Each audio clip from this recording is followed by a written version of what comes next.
Long ago in Japan, a race of demons known as the Oni lived.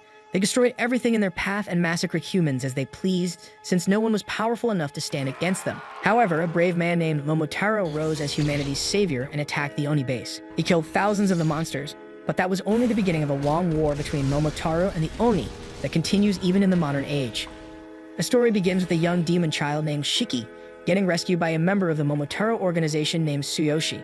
His comrade warns him that this decision will turn everything into a nightmare. However, Tsuyoshi looks at the child in his arms and convinces himself that saving the boy is the right thing to do. Years pass by and that child grows up into a good-for-nothing delinquent named Shiki, who even gets himself expelled from the high school for fighting too often. Shiki pretends not to care while talking on the phone with a friend, but his foster father, Tsuyoshi, eavesdrops and storms into his room. He hits him on the head in anger for being expelled again and tries to hit him a second time, but Shiki dodges and jumps onto his bed. After calming down, his father questions Shiki about the guns he keeps in his room while reminding him they run a liquor store, not an armory. He warns Shiki to change before he ruins his future, but Shiki snaps back while saying he is glad they are not related by blood and admits he never wants to be like him. His words cut his father deep, but before he can answer, the phone from the liquor store starts ringing, so Tsuyoshi leaves to answer it. The other person on the phone gives a large beer order, so he instantly prepares it and drives off to deliver it, while Shiki stays behind and regrets being adopted by some broke guy. Suddenly, the sound of an explosion shakes the air and smoke rises outside.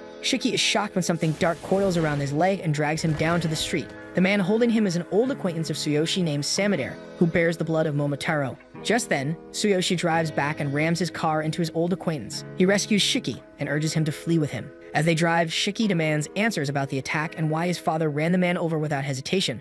But Tsuyoshi replies that the man definitely did not die from that impact. Then his father finally reveals the truth that Shiki descends from the Oni bloodline, while Samadare descends from the Momotaro bloodline, which is determined to eliminate the Oni. Shiki feels stunned and questions everything, but before he can process it, Samadare's black tendrils lash out and wrap around their car while trapping it and leaving them no choice but to step out before it bursts into flames. Shiki runs out of the car in confusion, and the blast distracts Tsuyoshi for a moment, allowing Samadare to abduct the Oni kid into the giant storage facility. Samadare seizes Shiki in midair with his mist shaped like a spiderweb and declares that any descendant of the Oni is a pest that must be eliminated. Shiki panics as Samadare prepares to strike, but luckily, his father arrives in time and confronts Samadare. Tsuyoshi confirms that the legends of Momotaro and the Oni are real.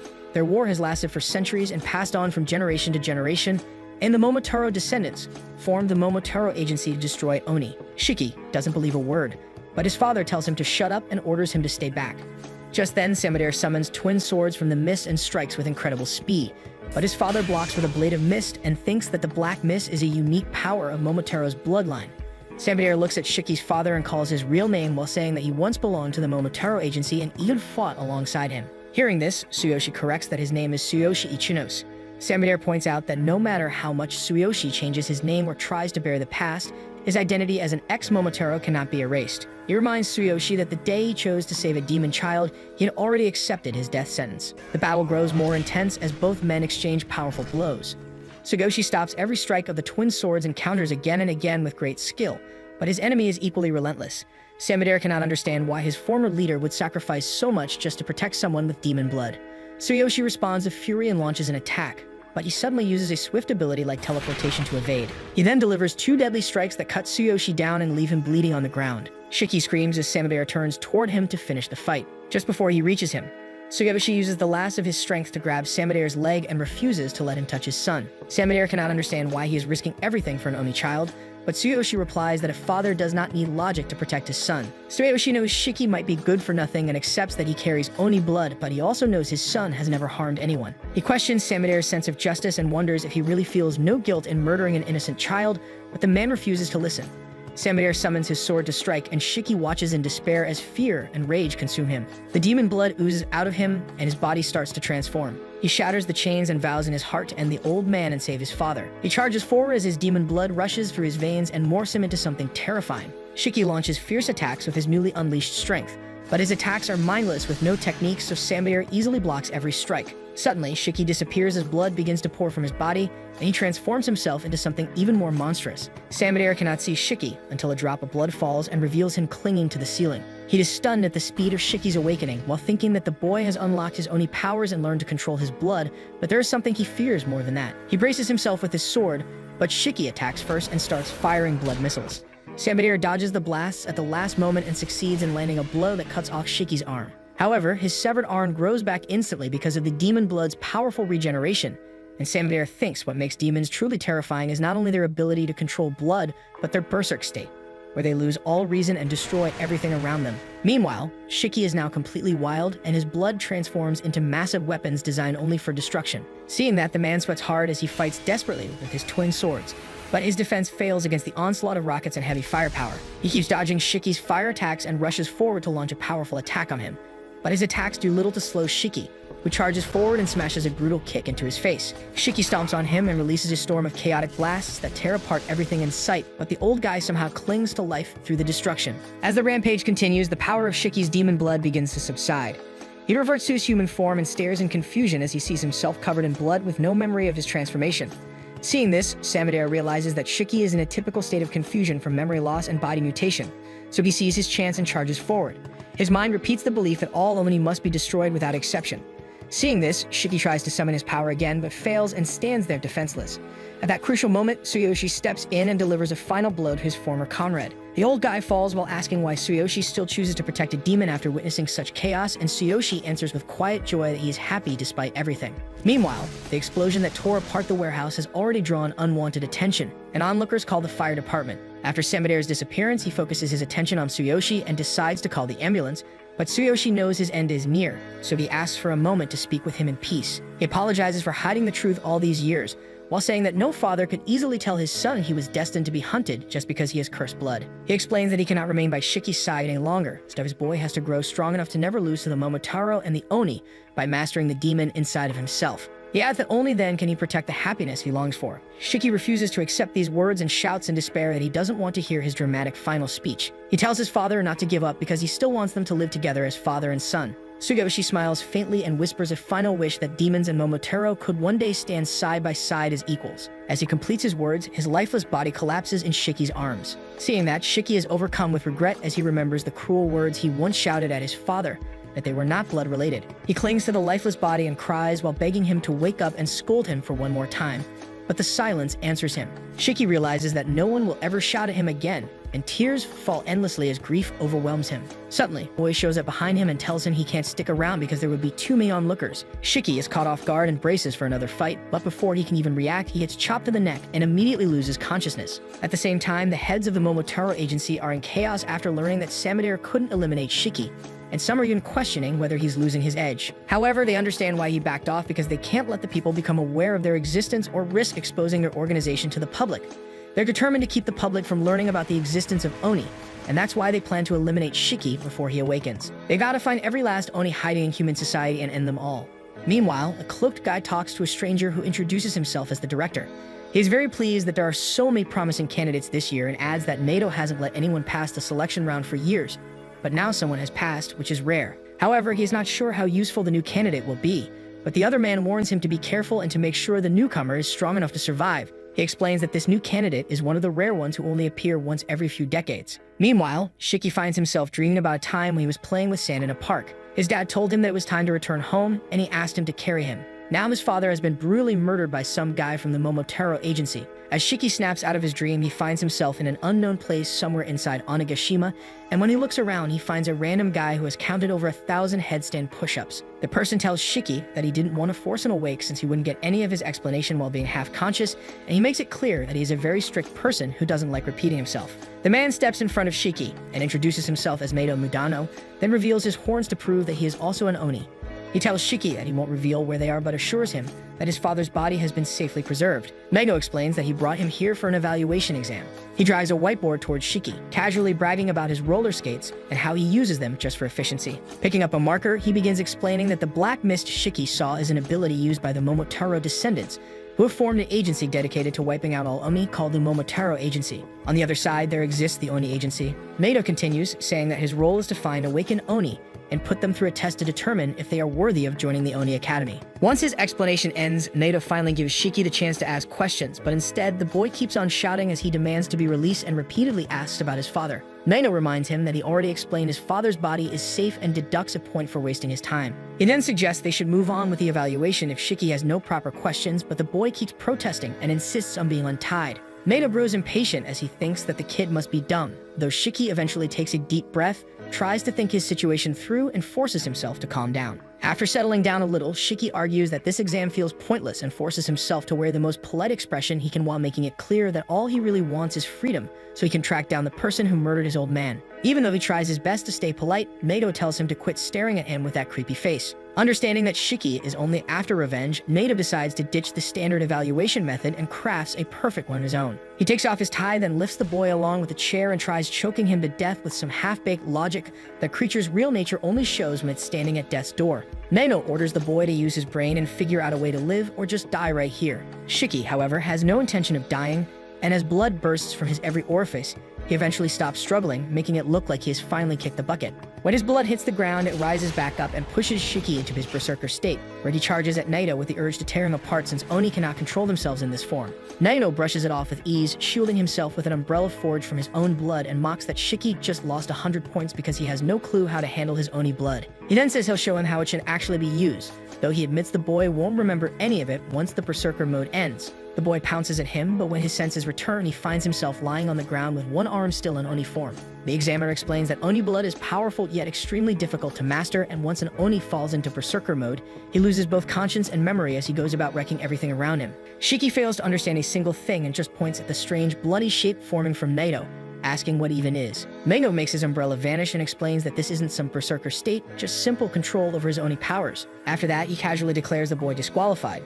But Shiki is still lying there with no clue what just happened. It finally sinks in that the man in front of him is far stronger than he imagined, and for once, he swallows his pride, bowing low as he begs to become his underling so he can gain the strength to avenge his dad. Nato rejects him, saying he lost control and went berserk without using his head, and explains that someone like that can't be allowed to run amok, so he is going to get rid of him. He reforges his umbrella, ready to end it, while Shiki bolts back to put some distance between them before turning around and charging straight at him, dragging his fist across the ground. Nato forms thorns along the umbrella and thinks through all the different possible moves the boy might try. Shiki goes with option 3, leaping to strike from above, but catches him off guard when he uses his thorn as a stepping stone to spring higher before shaping his arm into a shotgun and blasting it straight at Nato. Nato first brushes it off as a fluke, stopping Shiki's attack with just one finger and noticing that the boy is stuck halfway between berserk mode and human. He calls Shiki useless and then releases his blood eclipse skill, Rebirth's Deluge, but he doesn't actually attack the boy when he finds him reverting back to his human form and getting proud of controlling himself. Shiki collapses on the ground, satisfied with his small victory.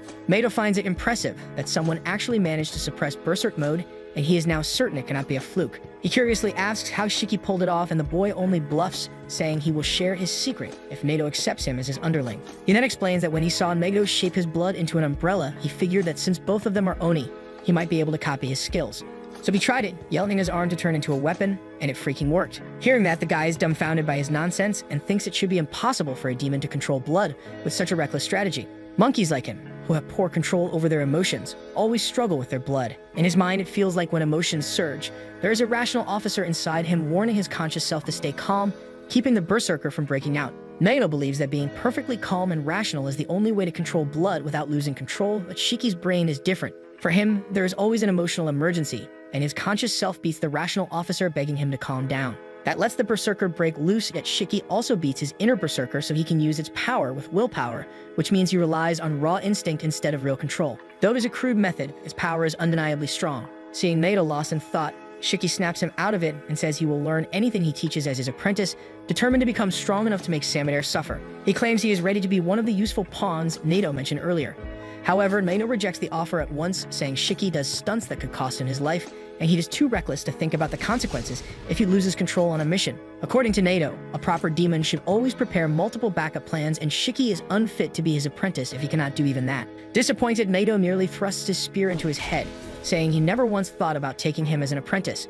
But in the end, he decides to make Shiki his student instead, because he barely managed to pass the test. While Shiki lies there in confusion, Nato says he only passed because he thinks it is too soon to decide if he's a failure at the moment. After that, he explains they are currently on the island of Onigashima, where there is a hidden spot where the Oni Academy was built. Unlike a normal school, though, the place was created to give demons grueling training, so they become strong enough to fight the Momotaro agency, but what amazes Shiki's monkey brain is the fact that he is on an island.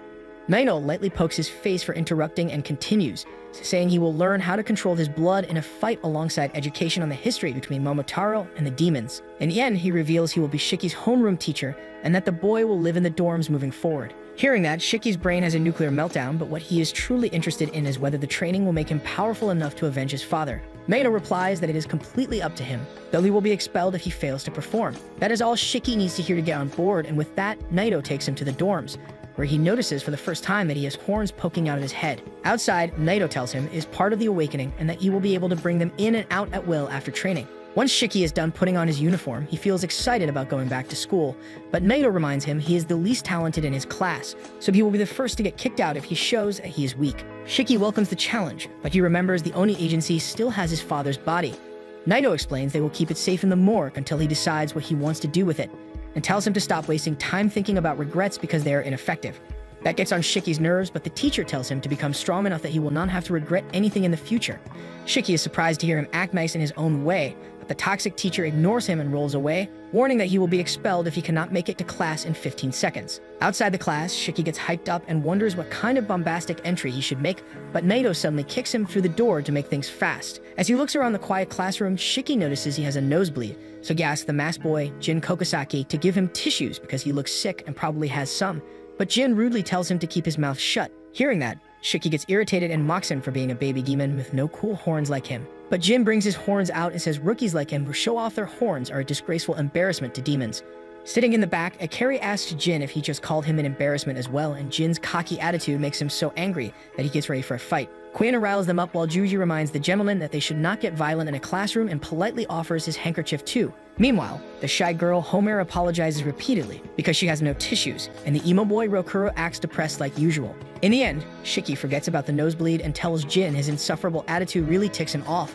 But before the two throw hands, Naito puts them in their seats at a speed so fast they cannot even process it. Then the boss says that although the first day is supposed to be an orientation on school rules, he thinks he has a much better idea instead. As they are all Oni, the best way to start the year is with an Oni tag. They head to the Shinra forest, where Naito makes the rules sound like a simple tag and explains that they have an hour to get back to the school without getting caught, but Shiki is outraged when he says the losers will be expelled, so Naito makes it clear this is no normal school. He then explains their job is to get back to school without getting tagged by him, even saying they are allowed to use blood while he cannot unless someone goes berserk.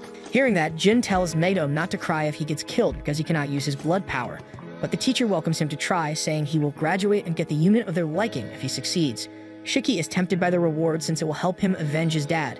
Still, he cannot even think about murdering his teacher, but Naito reminds everyone they came to the academy with a goal, and they will not get far if they cannot handle what he throws at them. Other than returning within an hour without being caught by the teacher, Naito adds another rule that they must also find some balls. Saying this, the professor throws two of them into the forest. He explains that reaching the goal without a ball would not count, and since there are only two, it means they will have to fight each other for them. To avoid too many students being eliminated, the teacher splits them into 3 groups. He places Homer and Jin, along with our boy Shiki, in the first group, while the second and third groups include just 2 people each. For them, the professor will send only 1 ball into the forest, making sure that at least 3 students end up expelled from the school today. As the teacher opens the door, he explains that they will be allowed to enter the area 15 minutes before he follows them.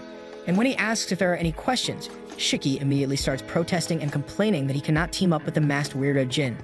The class teacher calmly gives him another option, which is to simply get expelled, and that shuts Shiki up right away. Homer then steps forward and introduces herself to Shiki, assuring him that she will make sure not to get in his way. Shiki is a little shaken since this is the first time in his life that a delinquent like him is being approached by a girl, and he loses control, instantly turning into a simp as he promises to protect her. The girl blushes and thanks him while reminding him that she only wants to stay out of his way, but to Shiki, this makes her seem even more humble than he thought. Homer then goes to the masked guy and repeats the same words, but when he completely ignores her, she suddenly starts crying, which makes Shiki furious at Jin for making a girl cry. Shiki quickly sits down next to her and tells her to stop crying or else her tears will ruin her cute face. When she still doesn't stop, he nervously adds that her smile looks even cuter, and those words finally calm her down. Shiki then suggests they work together so the two of them can clear the game, and with a smirk, he turns to Jin and tells him that his luck has run out. Jin tells Shiki to just call it quits since he's going to be expelled no matter what, but Shiki turns his face and argues back that he already has a goal and there's no way he's giving up. The masked guy mocks him, saying that his so-called goal must be meaningless, which lights a fire in Shiki, and the moment the round starts, Jin dashes ahead with our boy chasing right after him, forgetting their working together promise with Homer. Homer pauses for a moment, apologizing for being slow, before she finally steps into the field. While Jin leaps from tree to tree, he keeps thinking about how this might be his best shot at instant graduation, imagining the freedom of choosing the unit he wants once he passes. But to his surprise, Shiki manages to keep up and cuts him off. Jin looks at him and taunts that he must have turned into some clingy psycho from being an attention seeker. Shiki glares back and says that he only bothers with big fights, demanding that he take back what he said about his goal being small, while angrily gripping a piece of wood in his hand as he is ready to swing it as a weapon. Jin prepares to face him head-on, knowing there are only 2 balls, which means only 2 will qualify, and in that moment, he reveals the frightening scars carved across his mouth that explain why he has always hidden behind a mask. Shiki mocks him as a coward for showing off old wounds. Jin responds by removing his gloves, exposing a stitched-up, scarred arm, and without hesitation, he rips it open, unleashing his blood eclipse release that shapes into a sharp cutter blade, which makes Shiki feel uneasy. Jin tells him he can run away if he is scared, but Shiki stands firm and declares that running would make his father's death meaningless. For a brief moment, Jin seems affected, lowering his arm, but then he declares that if this is Shiki's reason, they will never be able to understand each other. Shiki bites his finger, desperately shouting at his arm in hopes that a weapon will appear like before, but nothing happens. Jin dismisses it as meaningless and warns him to get ready to pay for wasting his time. Shiki panics inside but clenches his fist tightly, thinking maybe if he focuses harder, it might work, yet it still fails. Before striking, Jin tells him to at least be a decent warm-up before he murders the teacher. With no other choice left, Shiki raises his wooden weapon, and both charge forward and clash, and as Jin's blade slices a tree trunk in half, Shiki somehow manages to survive the clash.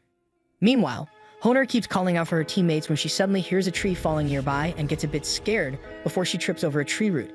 She mutters to herself that someone like her doesn't belong here and even calls herself a garbage girl. The lover expression brightens for a moment as she remembers Shiki asking her to work with him. The brief spark fades just as quickly as she sinks back into gloom, wondering why she always ends up relying on others, yet she pushes herself up and starts moving toward the sound, completely unaware that the ball she needs is lying just a few steps away from her.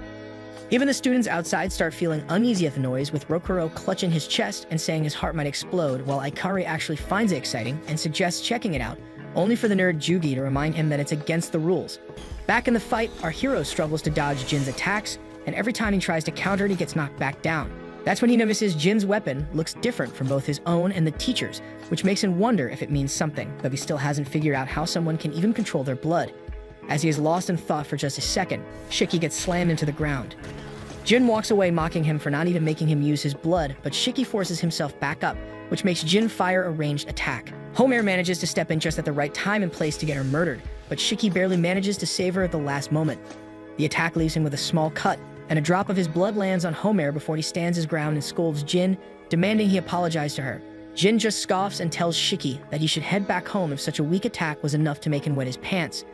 Meanwhile, Homer bows in front of them, apologizing non-stop and blaming herself for Shiki's injury, even though he insists it wasn't her fault. Before he can calm her down, the girl suddenly starts bleeding from her orifices and dramatically claims that she'll die to atone for it. Shiki barely has time to process her words before a massive blood giant suddenly rises above her. Jin knows that Oni carries more blood than regular humans, but this is the first time he has witnessed someone possessing so much that she could form a giant out of it. Homer warns the two to run before her creation obliterates them. And at the same time, the principal approaches the teacher, who is waiting for his turn to step in. The principal questions whether today was truly meant to be an introduction day and calls it a bold move to give students life and death assignments on their very first day, yet Mato argues that training holds far more value than meaningless explanations and stupid lectures. The principal reminds him that many Oni die every year, most of them still children, and some unlucky ones are even taken alive, experimented on, and brutally murdered before they can even understand who they are. Still, Mato insists that only those strong enough deserve to survive, and just before vanishing, the principal tells him that he is indeed kind and urges him to make his students stronger. Back in the fight, Shiki barely manages to dodge the strike from the blood giant while Jin attempts to attack it, but fails. Shiki calls out to Homer, asking if she cannot stop her creation, yet she continues to apologize before collapsing unconscious from blood loss. Rushing to move her out of danger, Shiki notices the giant seems to be protecting her, which makes Jin suspect that Homer's blood has a will of its own. The next moment, the giant goes berserk and unleashes a flood of blood from its mouth, forcing Jin to take cover behind a rock while Shiki appears to be swallowed by the wave. Homer pleads with the giant to stop and even calls it her sis, but when she sees Shiki rising to his feet, she desperately tells him to run. Shiki refuses, warning that if they abandon her, she will bleed out and die, insisting that he cannot stand by and watch, especially when her face is literally screaming that she is barely holding on. With a smile, he declares he will not let her die, as the blood giant roars with such force that its voice feels like a dust storm crashing over everything around them. As Mato observes from a distance how his pupils manage to defeat Homer's blood eclipse, Shiki tries to repeat what he once did against him by rubbing his hand against the floor, but no matter how hard he pushes himself, nothing happens, and even the teacher mutters that the last time was just a 1 in 100 lucky shot that would never happen again, though he does give him the credit for managing it last time. The blood giant strikes at the boy and even tears the ground apart to hurl stones his way, making Shiki realize how pathetic he is. Humiliated by his own weakness, he breaks down in tears, and Jin coldly tells him to leave if all he plans to do is cry. Jin then gets serious, this time forming weapons with both arms. The teacher notes with interest that Jin's ability to create 2 different weapons shows an impressive level of control, which is proof of his deep experience. Emonu's blood takes shape as a reflection of their inner nature, a signal projected directly from the brain, and while some, like Homer, manifest their trauma, others show their preferences. Over time, the ability to form one's own distinct weapon from blood came to be known as blood eclipse release. Jin puts all of his strength into trying to cut through the giant's neck, but the beast manages to shield itself. Meanwhile, Shiki keeps shouting in his hand to create something until it finally hits him that every Oni has a unique weapon of their own. Just as Nato considers stepping in, Shiki suddenly yells out blood eclipse release and forms a rifle from his blood. The moment it appears, he feels a rush of excitement as if the weapon is an extension of his own body, and with a single shot, he blows apart the entire blood giant, leaving both Jin and Naito in shock. Homer collapses the moment the blood giant dies, and while Jin wonders where Shiki pulled out all that insane power from, it suddenly starts pouring blood and water, making him think the attack was so powerful that it even changed the weather itself. Meanwhile, Shiki barely stays conscious and stumbles on his way to check on the girl. At that exact moment, Nato appears before him and tells him he is paralyzed because he used up too much of his blood at once, so he will black out in a few moments, but Shiki stubbornly tries to prove him wrong by standing for a solid second before collapsing flat on his face, and while Naito believes he has a long way to go, he is genuinely concerned by the boy's terrifyingly extreme power. Even in his wrecked condition, Shiki begs his teacher to forget about him and help Homer first, and the thought that he is worried about someone else when he is half dead actually makes Naito smile for a moment. But Jin cuts the moment short with a surprise attack from behind, which gets easily blocked and tells the teacher to stop wasting precious time on others. Naito asks him if he is not concerned about his classmates not getting treated, but Jin creates his blood saw again, saying it is not his problem. And that makes Naito realize Jin is exactly the kind of student he hates the most. Hearing that, Jin confirms one more time he really gets to graduate and enter the squad he wants if he can take him down, and Naito assures him he does not need his blood powers either. So the masked boy angrily rushes in to slice him down multiple times, but Naito mocks him, saying his pathetic saw could not cut through in a million years. Jin retreats and comes in with a new approach, but Naito shows off one of the tactical umbrella's special functions, which sprays his smokescreen to confuse the target, though there is no poison to keep things fair. Looking for an opening, Jin thinks he can simply cut the cocky teacher as soon as he gets close, but 3 shots to his arm catch him by complete surprise, forcing him to take cover behind a tree. Crouched next to the tree, Naito gives him a lesson that he simply needs to keep his distance since Jin specializes in melee combat, and that the bullets are only rubber, so they will not injure him, though they hurt like a truck, especially because he always targets weak points. Jin is not all that surprised to hear that though, because he has other tricks prepared too. The masked boy dashes out of cover and shoots flying razors at Naito, but the teacher effortlessly dodges them while barely shifting his stance. When he suddenly jumps into the air, Jin thinks he has him cornered with nowhere to go, but the grenade Naito tosses causes him to panic, and it turns out to be another smokescreen. After landing, Jin gets ready to counter the moment Naito snipes him again, but the teacher suddenly appears from behind and ruthlessly punches him so hard that the masked boy goes flying through the air. Naito calls him a fool for assuming a ranged opponent would always attack from a distance and points out he was easy to ambush because he relies on his right arm far too much, telling him to stop overestimating his strength. Stating that Jin has already overused his blood, he traps the masked boy under his umbrella and coldly drops the reality check that this would mean certain death in a real fight. After that, Naito hits him personally by asking if he wants to see his father that badly, which instantly triggers Jin. He demands to know how Naito even knows about that, and the teacher calmly reveals he did some digging and found out little details like his father being a Momotaro. Hearing that, Shiki is shocked, and Jin's memory flashes back to his failure of a father who ruined his life and stole his family and everything precious to him. The scars all over his body are painful reminders of his hatred for his father, and they motivated him to survive on the streets, eating trash just to live another day until he is strong enough to take revenge on his dad. Fueled by his rage, Jin's adrenaline explodes and he breaks out of the umbrella shell, declaring even death doesn't scare him. But Naito quickly humbles the brat by grabbing his face and smashing him hard into the ground to teach him that there is no point in fighting if he does not plan on surviving after finally achieving his goal. Later, the teacher calls the emergency department to send a nurse to take care of Homer, who is far too hurt to go on, and Jin, who he has tied tightly to a tree. At that same moment, Shiki manages to get up, and Naito reminds him he has around 5 minutes to either defeat him and steal one of the balls he picked up along the way, or somehow find the other one if he wants to pass. Realizing it is hopeless to win against him in direct combat, Shiki books it and Naito chases shortly after, but it turns out the boy cleverly circled back around so he could ask Jin to join forces with him in taking their teacher down. The masked boy refuses because he finds it humiliating to be saved by an idiot, but Shiki asks if his goal is more important than his fragile ego because he is still willing to team up even though he hates him. He explains his dad was a Momotaro too, so they actually do have something in common, but Jin still turns him down flat. Later, Naito pauses for a moment and finally realizes Shiki must have turned around, but that is when he sees him charging forward at full speed. Naito stops him in his tracks and reminds him there is no point in reaching the goal without a ball, and Shiki quietly grits his teeth in frustration as he waits for the idiot who made him a decoy to finally make his move. Turns out Jin only refused earlier because he did not want to work under Shiki, and instead he wanted Shiki to work under him instead. Still, the ambush fails because both boys are out of blood, but Naito never expected that they would use the rope he tied Jin up with against him. He quietly observes the duo trying their hardest to pull him in and decides to play along with their desperate plan until Jin fires a flying blade with the last of his strength, allowing Shiki to rush in and slap the ball straight out of the teacher's hand.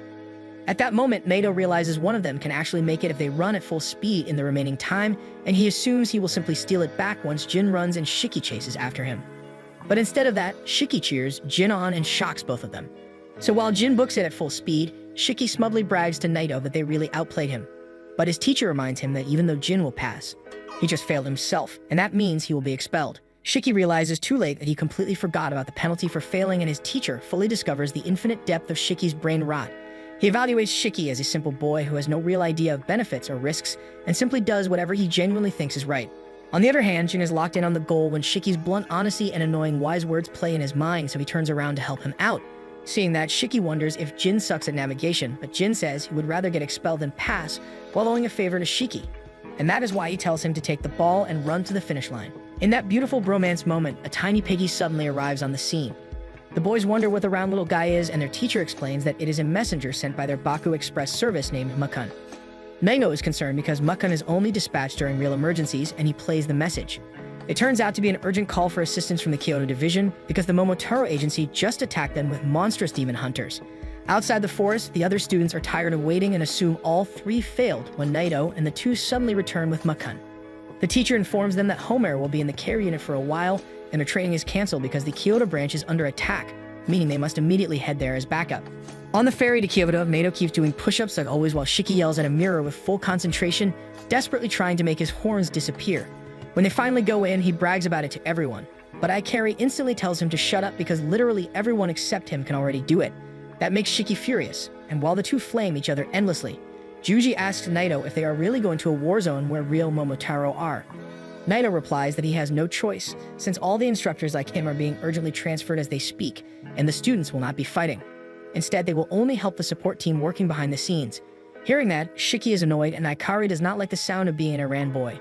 Juji argues that the supporters are just as vital as the fighters, but Aikari makes it clear he wants real-world experience and calls his glasses nerdy. Meanwhile, Shiki asks his teacher if they really will not be fighting, and Naito bluntly tells him he does not want to see more bodies piling up. At the same time, he orders Kuina, who hates the girly uniform, to act like a normal student because they are undercover, and the quiet kid shyly asks what kind of work it will actually be doing as supporters since he gets sick in dense and noisy crowds of people. Then Mango explains that there are two main units in the Oni agency. The first is the battle unit, which directly fights Momotaro agents when they attack, and the second is the support unit, which protects Oni who live among humans or have no families, as well as rescuing and treating fighters who get injured on the battlefield. Hearing that, Shiki is frustrated that he will end up in the support unit while Samadara might be in the other, but Naito confirms that the Momotaro he is looking for is not behind the attack. Juji becomes curious and asks if the teacher knows what kind of Momotaro is causing the assault, and Naito answers that he can only describe him as pure evil. As the story moves forward, the school finally reaches the Kyushu Railway Aryuta Gojo station near the Oni base. The teacher explains that their destination lies underground beneath the Aryuta Dera temple.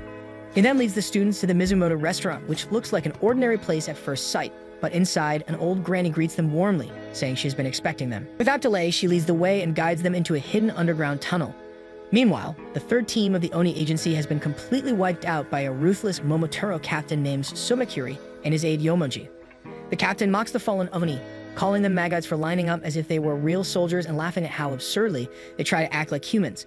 His vice captain, Yomogo Momokusa, tells him that he has gone a bit too far, but Sobakiri shrugs it off, complaining that he wishes he had captured some female Oni instead, since they last longer as test subjects during his savage experiments because of their greater endurance. Yomogo voices her disgust at his cruel experiments, especially the anti-Oni monster he created by blending a dog, a monkey, and a pheasant. Subakiri, however, insists that the creature is a valuable specimen for his research, as he emphasizes its loyalty and the fact that it feeds only on oni. The captain clearly appears to be a madman, as seeing oni ignites his fascination and he becomes obsessed with the weapons they create. The vice captain reminds him that their duty is simply to hunt down dangerous oni and eliminate them before they lose control and threaten civilians, pointing out that oni possess powers similar to their own. Meanwhile, an oni child hides from the captain, trying to stifle his tears and cover his mouth to avoid being noticed. Hearing the captain announce they are moving to the next location, the child lets out a sigh of relief, only for Subakiri to suddenly appear right in front of him, revealing he was just joking. The child panics as the mad captain taunts him, claiming he is lucky since they are running low on child specimens. The vice captain knocks the child to the ground, and when a drop of blood falls on our captain's clothes, he goes into a rage, beating the poor kid mercilessly. He demands to know if the child's parents are nearby, forcing her to look at the corpses of other oni that he levitates around her while questioning who they were. The child gets terrified as he watches Subakiri crush him under the corpses before commanding his pet to consume the pile. Momotaro possesses the ability to manipulate black bacteria from their bodies, while some use it to make weapons or launch spores. Subakiri's method is far crueler, allowing him to control corpses directly with the bacteria. Meanwhile, the new oni students arrive at the underground area in Kyoto, and the teacher explains that some shops here have tunnels connecting to the Aryudandera underground base. As the teacher opens the door, he tells the students that they have reached the Oni agency's Kyoto base, which Shiki finds resembles an entire mansion. They hear hurried noises, and a peach-haired, lazy-looking guy emerges from a door. He gets excited upon seeing Naito and calls him Danny, complaining that you should have been informed before they arrived. The guy comes across as a flirty pervert, and when Shiki asks who he is, the teacher explains that he is the commander of the support unit at this base, named Kyoya or Ranzaka. Kyoya immediately gets all buddy-buddy with Naito and tells the class that he and Naito were classmates at Resetsu Academy. The teacher tells his friend to cut it out as he announces that he will be leaving for the front lines. As expected, Shiki argues to go along and even carry objects to helping a flirty guy like Kyoya. Naito leaves the students with Kyoya, telling him to make good use of them while he is out. Meanwhile, a nurse appears calling for Kyoya, and upon seeing the new students, she instructs them to change so they can be put to work. After they change, she takes them to where the injured are. There, Shiki sees a man who has lost both arms and legs in the front lines, with his lungs damaged beyond repair, and the nurse warns that he may survive for only 3 more minutes. Shiki grows nervous seeing the man struggle to breathe, feeling his chest tighten as the seconds tick by. But when Kyoya tells him he will live to see this, Shiki glares and tells him to stop giving false hope, insisting there is no way he can survive. Kyoya comments that Shiki is kind, noting it is rare to see someone care so much. But he explains that he is a big shot around here, ordering too many bottles of blood for the injured and attaching them all to himself, showing just how far he goes to ensure survival in these harsh conditions. Meanwhile, the mad captain Subakiri finds himself facing a new batch of Oni agents, whom he immediately sees as low-level weaklings. The Oni agents start to panic as they realize that both their commander and vice commander are already down, until Mego enters the field with his blood eclipse release, restoring hope among the crowd. He launches a welcoming attack at the mad captain, but Subakiri easily uses the corpses scattered around as meat shields before turning to greet Naito, asking what he is doing in Kyoto. He calls it rude to be surprised by an attack and questions if Naito knows where the Kyoto Oni have been gathering recently. Subakiri claims that all he needs to do is wipe out the location, and the Oni problem there will be solved. Naito calmly replies that he has no idea about that, but he knows he cannot take threats or hunches lightly, and he tells Subakiri that he has a perfect viewing spot for him, which is none other than hell. Back at the underground base, Huey prepares to use his Oni powers while Shiki complains that the bottles of blood should be attached to the patients instead of him. The nurse tells him to be quiet as Kyoya asks the frontliner if he wants legs or arms, instructing him to open his mouth once for legs and twice for arms. The injured man opens it twice, meaning he needs arms, and barely explains that he wants to hold his children. Kyoya comforts him, telling him to stay strong as he's about to endure extreme pain. He then cuts his wrist and explains that while his blood may not be combat-oriented, it can boost an Oni's healing powers several times over and literally forces the injured man to chug on all of it. As the man screams in pain, the nurse orders the new students to rush forward and hold him in place while he swallows the blood. Meanwhile, the transfusion bottles are depleting fast, so the nurse orders the other students to fetch more. The injured man continues screaming as he gulps down the blood, while Shiki and Ikari hold him steady, and finally, Shiki notices an appendage starting to grow from the man's arm, with his forearm and hand beginning to regenerate. After that, his chest begins to heal as well, and the injuries to his legs are restored. Everyone is shocked to see his arms regrowing, and when Shiki asks Kyoya if the frontliner's legs will also grow back, the doctor explains that it will happen gradually with small doses. He warns, however, that if they continue pushing a large transfusion all at once, the man might develop antibodies.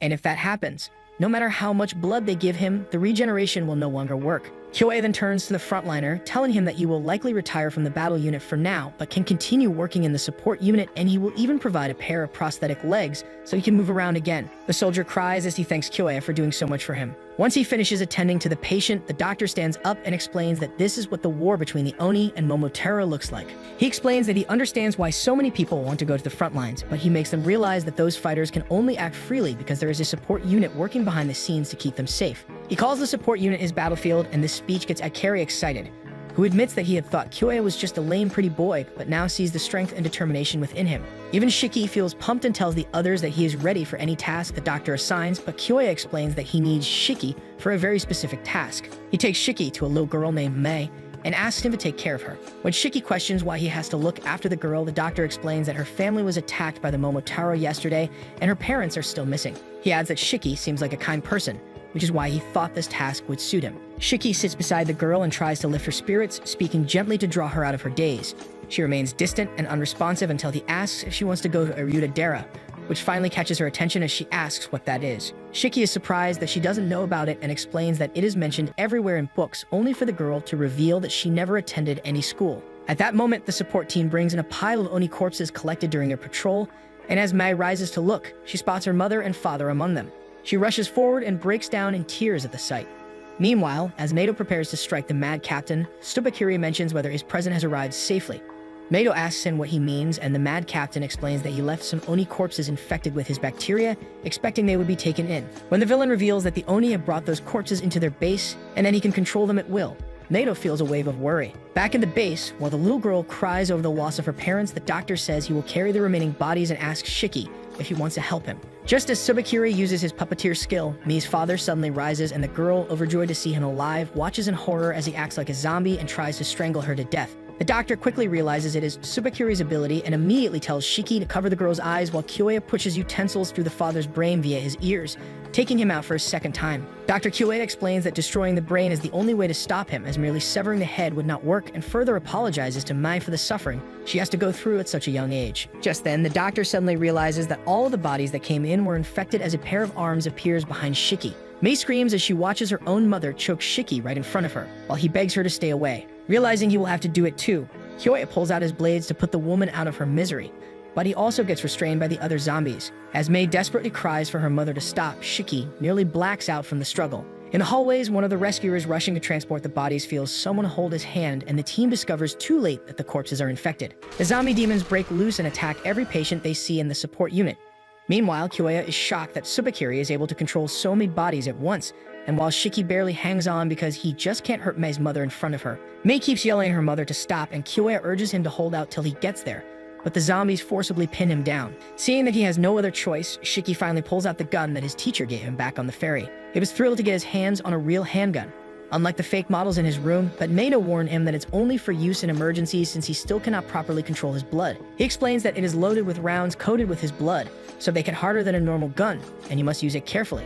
Back in the present, he tightly hugs Mei and tells her to close her eyes before aiming the gun at her mother and apologizing as he pulls the trigger.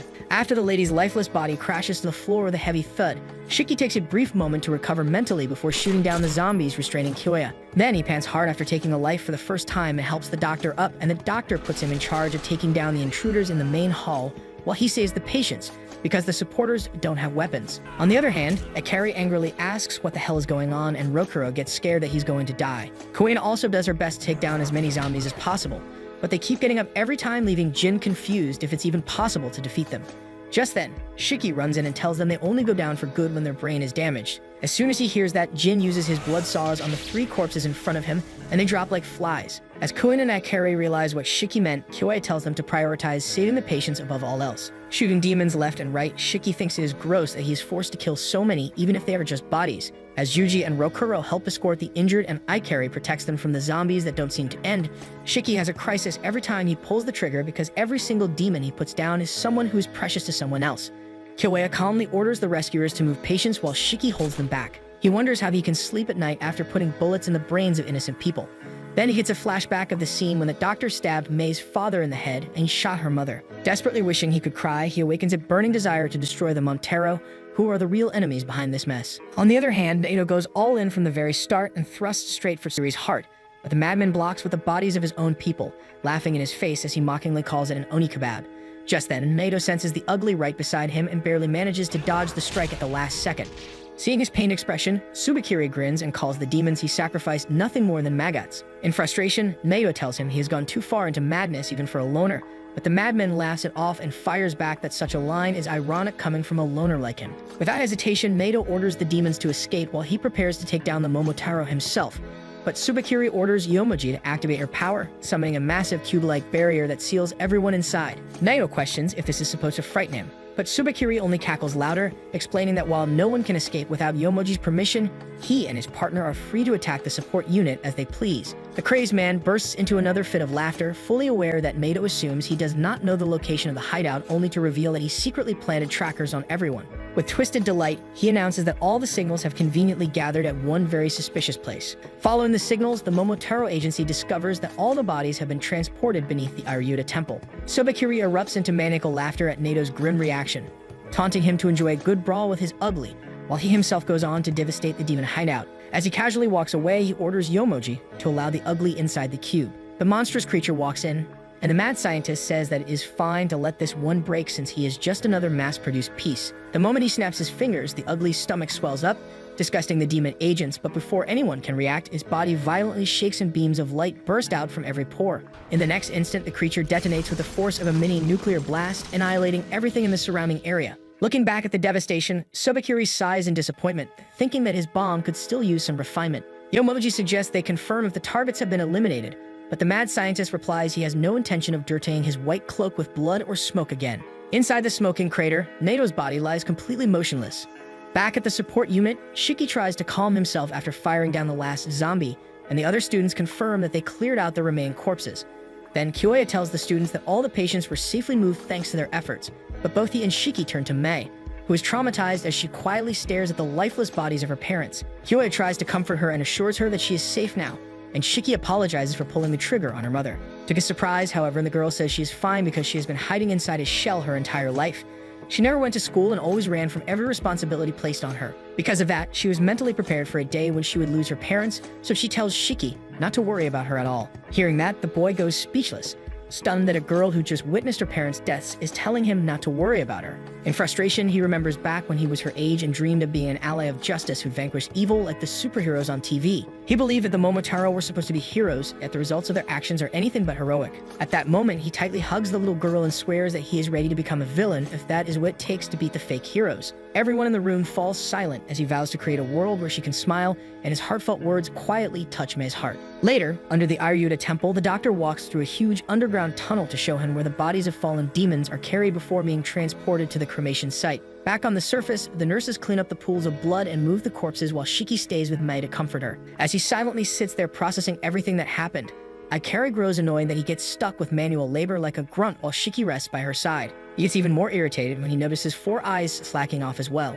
When he throws shade at the nerd, Juji tells him to stop being so toxic and makes it clear that he isn't slacking at all. Instead, 4 Eyes says he realized after the attack that the support unit might not be as safe as they thought, so he is keeping guard by using his unique blood ability to continuously scout the area like a living radar. He explains that his blood picks up on any living beings within a 5-kilometer radius around him. While Juji carefully scans all the temple floors, he further reveals that his ability can also distinguish Oni from Momotaro and even estimate their power levels or appearance if he focuses hard enough. Just then, his expression darkens as he detects something terrifying approaching. On the surface, Subakiri calls his agency and orders them to send an army of mass-produced ugly units to the location after he eliminates the old lady, and when the agency asks what he is scheming, he casually replies that he is about to do a little pest extermination. While Yomoji analyzes the hideout's size, he also requests they dispatch the ugly he saved for a special occasion, and before hanging up, he asks them to remind him of the name of that demon kid who was labeled a high-risk threat to the agency during the last commander's meeting. In the end, he concludes there must be something worth protecting down there if the Oni sent Naito himself.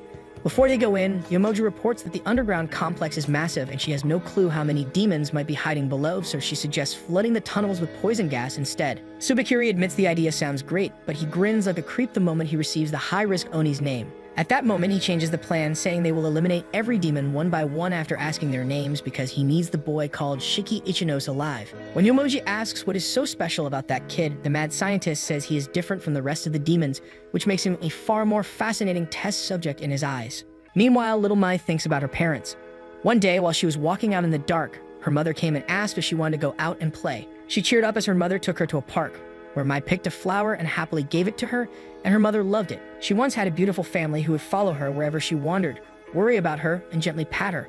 But all of that was taken away by the Momotaros. As her parents' dead bodies are carried away, the poor girl calls out for them and breaks into tears. Meanwhile, Jin is with Kyoya, who takes on the role of a tour guide, showing him around their underground facility. As they step out into the tunnel, Kyoya argues that it's better they return and begin carrying the dead bodies. Jin pauses in place, and when the doctor asks what's wrong, he bluntly questions if those corpses are going to be incinerated into ash inside the crematorium. Kyoya calmly explains that once war begins, countless people end up there, and they cannot save everyone, which is the reason this place even exists. After revealing these harsh truths to the world, Kyoya tells him not to worry too much. As long as he is around, he won't let him kick the bucket that easily. Once he confirms Jin has no further questions, the doctor casually asks if he has gotten himself a girlfriend, only for Jin to completely ignore him and walk off. As Kyoya follows after him, he suddenly senses a dark aura behind, but before he can turn to see clearly, he gets stabbed neatly near the abdomen. The mad captain complains to Kyoya for moving at the last second, because otherwise his blade would have pierced the heart perfectly. Jin instantly activates his blood eclipse, knowing this enemy is no simple foe, but just then, Yomoji appears, trying to capture him off guard. Luckily, the doctor pulls Jin aside in time, so only his weapon gets melted by the vice captain. The weapon heals back fast, but the sharp sting from it clouds his thoughts. Kyoya tells Jin to inform Shiki and the others that Tsubakiri has arrived and to guide the patients out. Jin asks what the doctor plans to do, and Kyoya calmly replies that he will manage somehow. Hearing this, the boy dashes off, determined to find help for himself as well. Tsubakiri asks the doctor if he is done, then orders his captain, who immediately begins forming a wall of bacteria as she declares that she has sealed off the entire underground area. The doctor quickly runs through his options in his head, thinking of who could possibly help them fight here since reinforcements are out of the question. He realizes he may not make it out alive. Just then, the captain asks if he knows about Shiki Ichinos. The question makes him uneasy, but he refuses to answer. Instead, he pulls out a siren from his coat containing poison derived from a plant called wolfsbane, which is capable of causing respiratory failure and organ collapse. Kyoei smiles, but before he can even move a muscle, the mad scientist slashes across his neck, and blood bursts out of the wound like a fountain. The doctor instantly comes up with a plan to harvest the blood, yet it spills everywhere as Tsubakiri praises the Oni blood on his knife, calling it beautiful.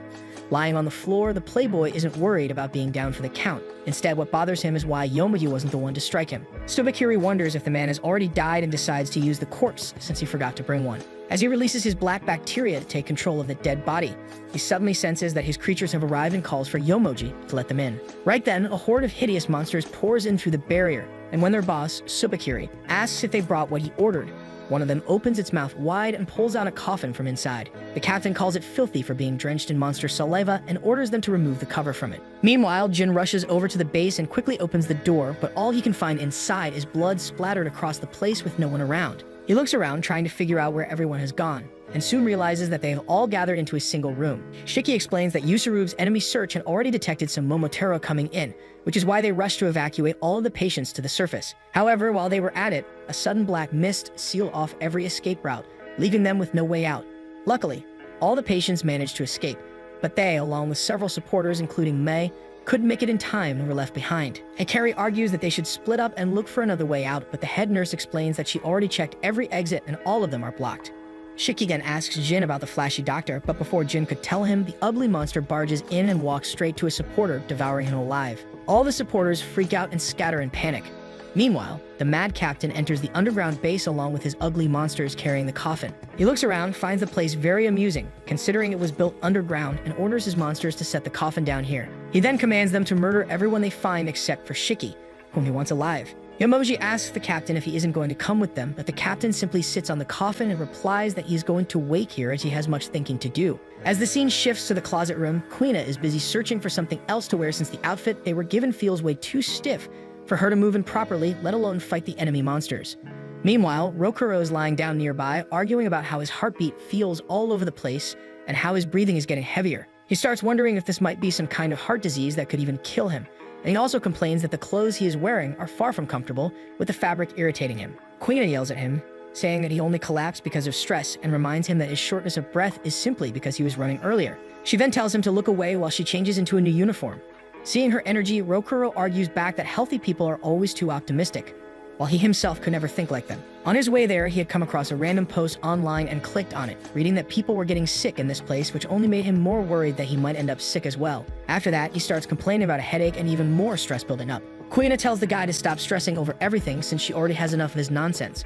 Just then, she hears someone outside and realizes they have no choice but to fight. Hearing this, the poor, sick Rokuro starts to panic, saying he cannot fight while being anxious, and begs her to do something. Kuina then asks the guy if he is seriously useless alone and tells him to hurry and hide inside a closet. Rokuro asks if this would be okay, and she suddenly starts acting like some evil, wicked woman, asking him if she is the only one he can count on. When he admits yes, she tells him he has to do nothing as she has got her covered and tells him to just hide. Just as the monster smashes through the wall and is about to break in, the lady can't help but savor her victory. Meanwhile, Rokuro is panicking, desperately hoping she somehow saves him. The monster steps inside and actually asks her if she is Shiki Ichinos, mistaking her for a boy. Rokuro creeps out, hearing the monster speak, and when it realizes she isn't him, it launches attacks one after another, all of which she dodges with ease like a pro, while Rokuro, unable to handle the noise, simply passes out there in the closet. The wicked lady finally decides it's time to stop staying on the defensive and tells the monster to quit celebrating after only breaking through a wall.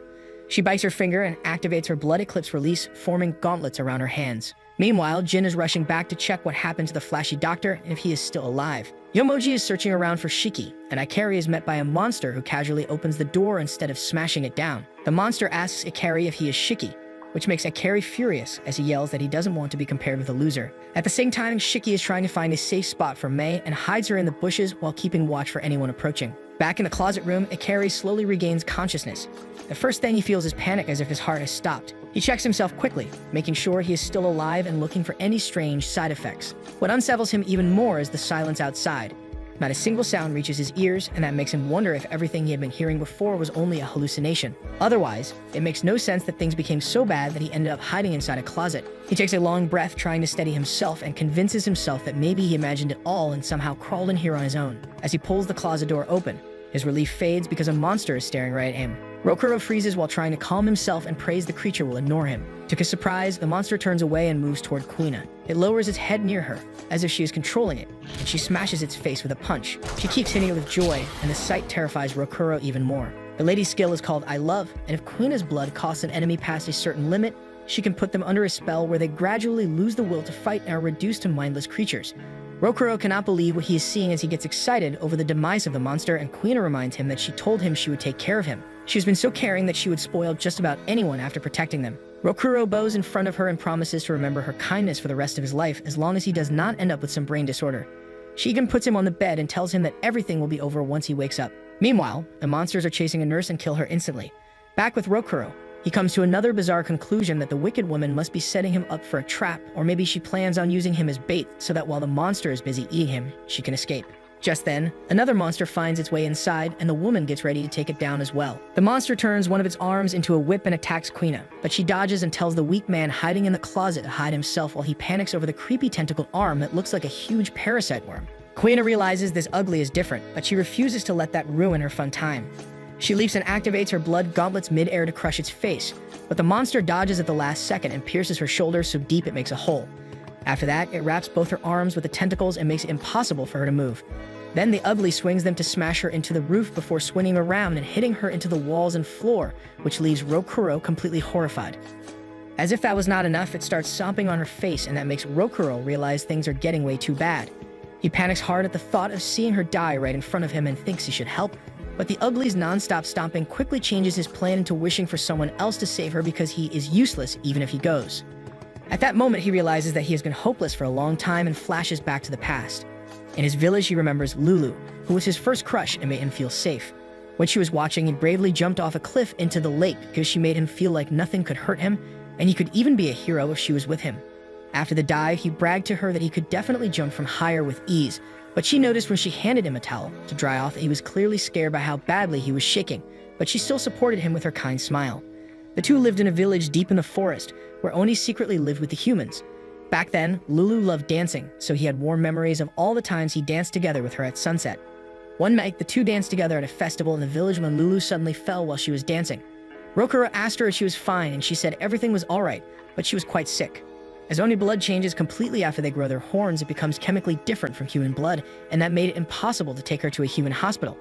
There was an Oni doctor who lived nearby, and Rokuro supported her every day she was sick. But the very next day, the Momotaro agency found out about the village and killed the only demon doctor during their raid. Lulu's condition got worse as the seasons changed, but Rokuro kept supporting her and said he could find another doctor in the city and told her to trust him because he could do anything with her by his side. Hearing that, Lulu smiled and told Rokuro she always thought he was cool, and told him to keep being cool before she passed away. Rokuro was completely destroyed when he saw her die right in front of him, and he lost the girl who made him feel safe and feel like he was invincible. After that, his dark thoughts and rising anxiety slowly ruin him. His hair starts turning white, he cannot sleep at night, and it does not take long for him to lose his sanity and turn into the weakling he is now. Rokuro realizes he has been useless ever since that day, and even as the ugly gets ready to finish Kuina off, he decides to leave things up to fate because he feels he cannot do anything without Lulu. But when he remembers her last words telling him to always stay cool, he quickly dashes out and saves Kuina before she gets skewered, thinking Lulu would be disappointed if she saw him like this. After watching how hard Kuina fought for him, Rokuro realizes he cannot face Lulu in heaven if he stays like this, so he has to become so strong he can brag about how awesome his life turned out. Even though his heart pounds like a drum, he says to himself he must achieve great things, so he completely ignores his fear and clenches his fist tight. He bites his thumb as the terrifying monster stares at him and swears he will defeat it, even if he has zero hope of winning. Then blood spurts from his thumb and shapes into Lulu, who smiles at him. He asks her to stay by his side, even if he looks like a weak, spineless fool, and the girl wraps around him with a hug from behind. As he feels her against his back, Rokuro realizes he really could never do it without her, and when the clone suddenly covers his entire body, the constant feeling of doom finally disappears, allowing Rokuro to transform into a completely different version of himself. Rokuro now gains perfect control over his blood in Frigid Ash's dancer mode, so when the ugly lashes its whips at him, he soars past and unleashes the dying Sakura dance, a storm of petals tearing through every inch of the Oogli's body like blades. With a confident grin, he asks the monster if it enjoyed the flower petals and declares no force on earth can stop him now. He flawlessly dances through the monster's attacks because his body feels as light as a flower, and his panic has completely vanished, all because Lulu is standing by his side. Dancing like that makes Rokuro feel the same way as when he danced with her at the summer festival, and he remembers Lulu always knew he was scared, but still called him cool and strong despite that. As the monster wildly swings its massive arms, he dances past them and summons more petals around it. Then, with a confident look on his face, he steps forward to do some traditional dance moves before brutally slicing and shredding every inch of the monster's body with his fan. He continues attacking the monster with his fan and blades until only its head remains. After that, Rokuro smiles and thinks it does not matter if Lulu only pretended to believe in him, because now he can proudly ask her to tell him how cool he looked. Outside in the bushes, Shiki finds Mei and tells her she can come out since the monsters are gone, but the girl is still scared, so he asks her what happened. Mei says both her mom and dad are not alive anymore, so she should not be alive either, and while Shiki understands why she feels that way, he tells her she had better not die on him. He explains that her parents would be sad if she died now, but they would definitely be proud if she kept on living and smiled every day. Hearing that, the confused girl stares at him with her empty eyes, and Shiki repeats himself, saying she has to live and fight against hopelessness. Then he tells her she can start doing that by cheering for him while he fights because he is about to crush the evil people who stole her precious family away. With that said, he tells her to yell "You can do it" as loud as she can when she is ready to fight the despair. After that, he warns her to stay hidden for a while so the Momotaro agents do not find her, and he walks off. Seeing that, she tells him not to go because he will lose and it is impossible to beat the bad guys, but Shiki replies that there is no way he will lose because he knows he cannot afford to lose. Mei is left stunned as he confidently declares his new motto in life is to never give up no matter how hard things get. Back at the explosion site, the Oni soldiers with Naito try to wake him up, and the first thing he asks after opening his eyes is how long he was passed out. They tell him he was unconscious for 15 minutes and feel guilty that he took the brunt of the bomb blast while guarding them, saying it would not have happened if they hadn't slowed him down, but Naito brushes himself off and rolls to his feet. The men warn him he is in no condition to fight, but the teacher states his students still need him. Back at the temple, the sliding doors open and Subakiri welcomes the visitor who dares to face him. Shiki looks at the uniform and asks if he is a Momotaro agent, remembering the doctor's words that the man behind the zombie demons is a Momotaro named Subakiri. When Shiki demands his name, Subakiri fires the question back at him, so Shiki proudly introduces himself as the Onai, who will hunt the Momotaro until there is no one left alive. Meanwhile, deep underground, Jin is running as fast as he can until a voice orders him to stop. When he turns, Yomoji slowly comes into view and asks if he is heading to see the flashy demon's corpse. Jin freezes on hearing her say corpse, and the woman says her senior already eliminated him. She asks him if he is mad and says that it is disgusting for demons to care for each other as if they were human, but Jin makes it clear that the only thing that matters is his goal. He pulls off his gloves as he prepares to eliminate her on his path to destroy the entire Momotaro agency, and Yomoji says he's welcome to try. After he brings out his blood saw, he launches a move called the 7 Punishments, sending blades flying at lightning speed, but after he lands, Jin feels like his attack never landed. When he turns around, Yomoji calmly steps out of her unbreakable cube and tells him the bad news that his dull blades will never cut her. At the same time, Sobakiri disarms Shiki with a single throwing knife and questions if he seriously planned to fight him with a toy like that. The man claims his own blood is not weak in the slightest, and Shiki replies that while he does not understand a word of what he says, he does know that he hates his guts.